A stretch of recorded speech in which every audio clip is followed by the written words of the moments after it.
Welcome back to The Peak in Truth. I'm Graham Mitchell, and today we're going to talk a little bit about obesity.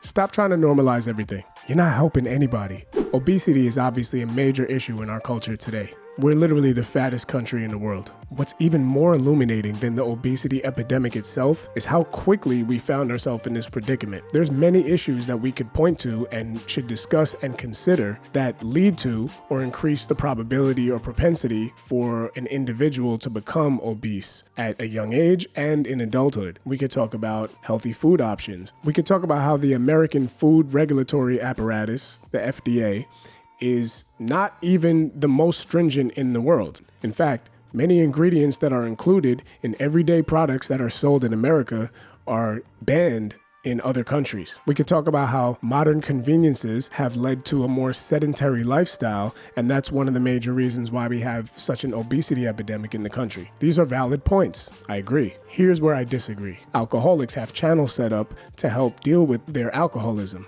Drug addicts are encouraged to go to rehab and clean up. People have all types of predispositions or have fallen into all types of cycles that, admittedly so, are not optimal, ideal, or something that they're proud of. And that's okay, that's part of life. It happens to the best of us. But what we don't do is we don't normalize those behaviors. All that does is remove the stigma or the outside pressure that may help those people clean their lives up and make a positive change. We don't celebrate criminals. Well, we don't celebrate drug addicts. Stop the cap. We shouldn't.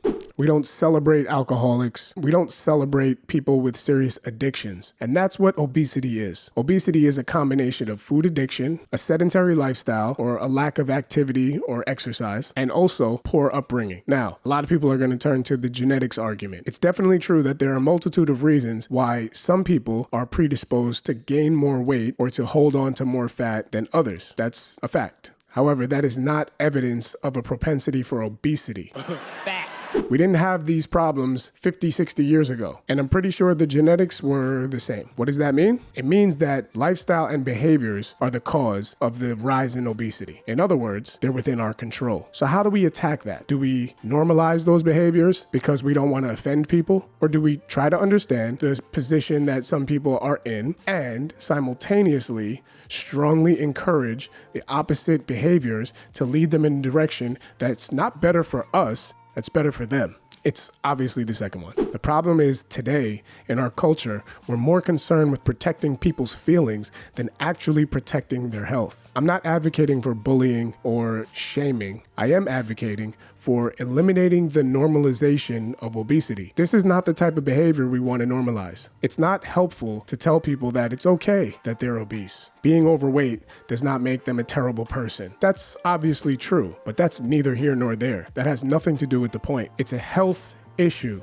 Now, that brings me to the other part of the issue. The fact remains that beauty and attractiveness, while somewhat subjective, is largely an objective quality. Things that we find beautiful not just in other people, but in nature, tend to have healthy, vibrant, flourishing makeup. When you look out at a lush landscape, you see it flourishing with life and colors and all these things that make it beautiful. Part of the reason you find that beautiful is because it looks pure, clean, it looks healthy. It looks like animals and living things can thrive there, and it looks peaceful. That's beautiful. Well, being healthy as a human being is very similar. The antithesis of that would be if you went to a landfill and you saw that same landscape, that same area that used to be lush and green and teeming with life, and now it was a landfill with garbage and toxic waste dumped all over it. It wouldn't look too beautiful. Well, that's what we're doing when we're trying to tell people that being obese, overweight, unhealthy is beautiful. It's not attacking someone's personal character to call a spade a spade. It's being honest. And if you really want to help people, no, we don't need to knock down their doors and force feed them our opinions, but we also don't need to ignore reality and try to help feed into their delusion. Perfect. I already know what a lot of the counter arguments are going to be. Oh, well, the Western European standard of beauty has been incorrect as well and shown to be unhealthy, with skinny models and people who are having eating disorders and incorrectly influencing females and just culture in general for decades, and manipulating them into believing that that was attractive and healthy. And you can be beautiful at any size and we're moving in the right direction. Wrong. That's not true. It is true that at one point, being extremely skinny or thin was thought to be a signal of good health. And there's your difference. Yes, runway models and magazine cover models and things like that for most of recent history has been the type of beauty that, at least in the West, we've promoted. You know, this discussion in and of itself is kind of like the game of telephone. If you pay attention closely, what you'll see is that when the argument started shifting from what is actually beautiful, it had a lot to do with other cultures that were infiltrating the United States, because in other cultures, different types of features are considered beautiful, like in Latin America or in the Caribbean or in Africa or other places where they're more curvy, bigger butts, more muscularly toned, things like that. Not everybody, but in general, in those cultures, those traits are appreciated a little bit more. And in white America, which it was more predominantly white in terms of the viewpoint up to like the 60s and things like that, those traits were not really appreciated, largely because they weren't something that was prominent in Western Europe and in the United States from the large part of the white population. Therefore, the reason why those standards of beauty were upheld at that time is because those people, with the knowledge and information we had available at the time, believed that correctly staying at a lower body weight was healthier, was a sign of good health, and therefore the same thing is true. The seemingly healthiest people were the ones that were perceived to be the most beautiful, and then of course you add things like symmetry and personality and things like that on top of that as well. As America became more diverse, we started to see there are different types of ethnic traits that are extremely attractive, and we learned a lot more about fitness, health, and nutrition, and realized, you know what, one of the best ways to maintain health as you get older in general is to actually make sure you're eating enough, because then the body can be nice and lush, vibrant, and teeming with energy, similar to how nature needs nutrients as well to stay vibrant. When a landscape goes really dry and then the animals leave because the plants are dying and the water dries up so all the living things in there are gone, it looks dead. It doesn't look very healthy. So you could use that analogy to understand why the standard of beauty has shifted slightly from extremely skinny to accepting more of a curvy, athletic toned build. It's because we understand now that that's more of a signal of good health. Not because curvy is so beautiful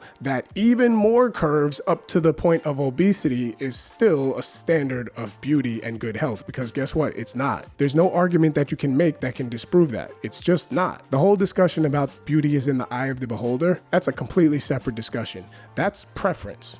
That's what does somebody prefer. When we're talking about beauty, we're talking about an objective trait. That's why I use the analogy of nature. People in general can appreciate nature as beautiful. A beautiful plant, a beautiful tree, a beautiful sunset. These things speak to us on a visceral level, and it's not really about your preference. It's about the positive, life-giving energy that those things contain that we see as something healthy and beautiful and vibrant and full of life. So stop trying to take this curvy is beautiful argument, which is true, curvy can absolutely be beautiful, and skewing the argument and taking it all the way to the extreme where we now have to accept that extreme obesity is perfectly fine. And not only is it perfectly fine, but if somebody were to say that they didn't find that attractive, that would somehow be a negative thing. That is straight up ridiculous. Sorry, not sorry.